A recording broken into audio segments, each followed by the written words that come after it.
Ok. Donc là, on va parler des isref. Donc, quelle est la définition des isref? Bon, déjà, un isref, c'est une référence externe, donc un élément extérieur du projet qui vient se greffer au projet. Alors, pourquoi on parle de ça? Eh bien, c'est parce que il y a plusieurs manières de traiter un projet. Prenons cet exemple. Ici, nous avons un plan archi, un plan architecte, pardon. Un plan architecte qu'on a reçu du client et que nous devons faire nos implantations électriques. Parce que là, on est dans le domaine électricité, mais on peut très bien dans le domaine de VMC, plomberie ou autres corps de métier qui doivent travailler sur le plan archi, même la partie cloison, etc. Et donc la question se pose, est-ce que je traite mon fichier sur le fichier du client? Bon, bien entendu, il y a une copie qui est faite, d'accord? Donc c'est jamais sur le fichier du client, parce que le fichier source du client, il est chez le client. Là, c'est un envoi dans une copie, donc on peut très bien travailler dessus. Soit on se dit, eh bien, je ne veux pas travailler sur le fichier du client, je vais créer un nouveau dossier et faire mes implantations dans ce dossier uniquement. Ou alors on se dit, ben, on fait tout dedans. Alors, qu'est-ce que ça donne? Alors, il y a deux possibilités. Alors, on va essayer deux possibilités. Donc, architecture plus installation. Donc, ici, on a le plan architecte qu'on a accès, d'accord? On a accès aux éléments. Plus aussi, on a accès à, à notre projet. L'avantage de faire ça, c'est que derrière, on ne traite pas les questions d'ISREF, d'autres outils. Tout est dedans, donc ça marche direct, quoi. Il n'y a pas de problème d'un point de vue technique. Tout est dedans, il n'y a pas de barrière. Ok, les problèmes de calque est valable dans n'importe quel projet, dans tous les cas, donc pas de souci. Bon. Les inconvénients maintenant, c'est que en faisant c'est que par rapport au poids du fichier, c'est que là nous avons le poids de l'archi plus le poids de l'électricité. L'autre inconvénient, c'est que derrière, si on peut supprimer des éléments en fait de l'archi, alors c'est pas le projet archi, mais on peut faire des mauvaises manipulations et que derrière, on ne voit pas cette répercussion. Autre inconvénient par rapport au calque, c'est que du coup, tous les calques sont dans les mêmes projets et on n'a pas forcément de moyen de pouvoir distinguer facilement. C'est pour ça que derrière, il y a d'autres méthodes telles que pouvoir écrire les calques de la société en fait comme Enela afin de distinguer en fait les calques électricité des calques archi. Donc là, visiblement, en fait, ils ont retravaillé déjà les calques archi, d'accord? On a juste appelé en gris un Enela en fait la calque archi.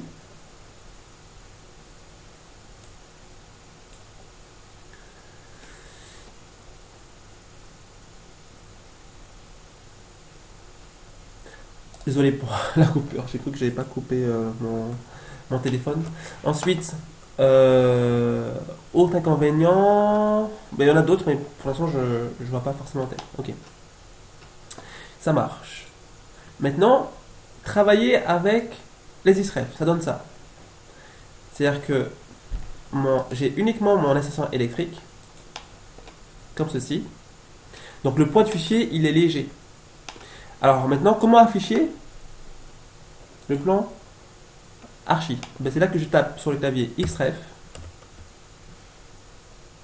que je vois ici. Ça m'ouvre une boîte de dialogue, comme ceci. Et du coup, je vais attacher du coup le plan archi. Donc, pour attacher, il y a deux méthodes. Soit clic droit ici, attacher un WG, soit tout en haut, attacher un WG. Ensuite, je vais chercher mon plan archi que j'ai mis dans formation AutoCAD. Donc là, je prends le plan archi. Et donc après, je ferai un autre cours pour expliquer cette boîte de dialogue là. D'accord? Avec chemin relatif, chemin d'accès aucun chemin d'accès complet. Donc pour l'instant, je mets accès complet. Je ferai un cours sur ça. Également, il faut que toujours soit décoché échelle et présentation. J'expliquerai aussi en détail afin qu'il puisse s'attacher correctement. Ok.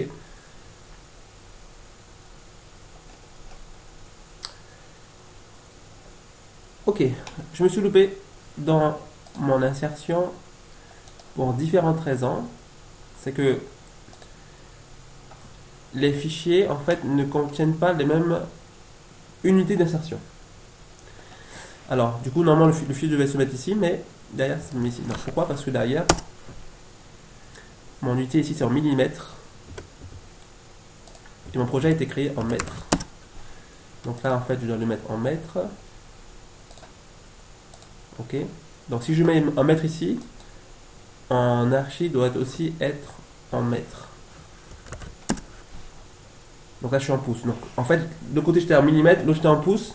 Donc lui, il a fait une conversion, il a rien compris. Donc les deux fichiers sont en mètres. Donc j'enregistre bien celui-là.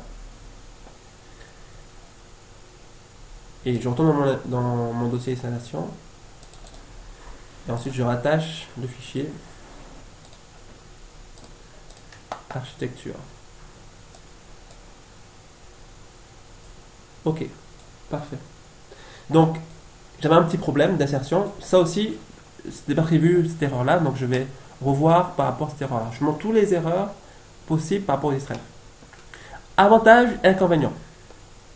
L'avantage des israël, c'est que derrière, en fait, il y a le pot de fichier. C'est-à-dire que derrière, si je veux en fait ne plus voir en fait mon israël, déjà on voit que c'est un groupe, c'est comme si c'était un bloc. Donc déjà, si je dois supprimer quelque chose, voilà, c'est que je supprime tous les israël, donc je le vois direct. J'ai pas la possibilité de pouvoir modifier un élément. Ça, c'est avantageux. Autre avantage, c'est que derrière, je peux le décharger pour le poids de fichier. Du coup, justement, là, il fait 3 MO l'installation et là, c'est 100 kilooctets. Donc là, c'est léger. Le fichier architecte est léger. Mais il peut être beaucoup plus lourd. Il peut être 5 MO, 8 MO. Donc le fait de dissocier permet de pouvoir bien dispatcher, diviser en fait les poids. Donc après, je peux facilement avoir une idée claire d'un projet ou en affichant, ou même aussi en divisant le projet architecture, d'accord? Je peux voir un projet architecture rez-de-chaussée, sous-sol, etc. et charger que ce que j'ai besoin. Ça, c'était les avantages. Ouais, c'est ça. Les inconvénients. Autre avantage par rapport à ça aussi, c'est les calques, justement. Parce que là, en fait, les calques du plan est directement identifié. Là, en fait, mes calques du fichier sont bien visibles, comme ceci. Hein. Et tout ce qui est, en fait, isref, en fait, ils sont... il y a le nom de l'isref qui est noté ici. Une barre pour diviser, et après le nom du calque. Donc, les isref, en fait, sont dissociés du fichier principal par rapport au calque. Donc, c'est l'avantage qu'on n'avait pas forcément dans le fichier précédent. Inconvénient, eh ben, il faut tout connaître des isref. Les unités, chemin complet, accès chemin, tout connaître parce que derrière on ne peut plus voir notre israël ou il y a un petit souci. Donc il faut savoir résoudre ce problème-là. Donc c'est plus technique. Donc il y a des avantages, mais l'inconvénient c'est plus technique. Donc on doit bien maîtriser ce sujet. En gros c'est ça, pour faire simple.